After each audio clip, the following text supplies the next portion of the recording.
پاک صلی اللہ علیہ وسلم صحابہ کی محفل میں جلوہ فرما تھے کہ ایک شخص حاضر ہوا اور عرض کرنے لگا، یا رسول اللہ صلی اللہ علیہ وسلم، کوئی ایسا مومن بھی ہے جو جہنم میں رہے گا؟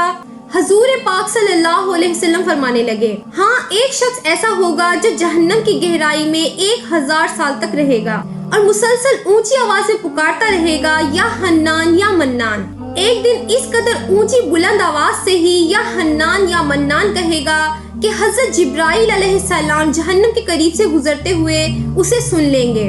حضرت جبرائیل علیہ السلام حیران ہوں گے کہ یہ کیسی عجیب بات ہے، کوئی مسلسل یا حنان یا منان پکار رہا ہے۔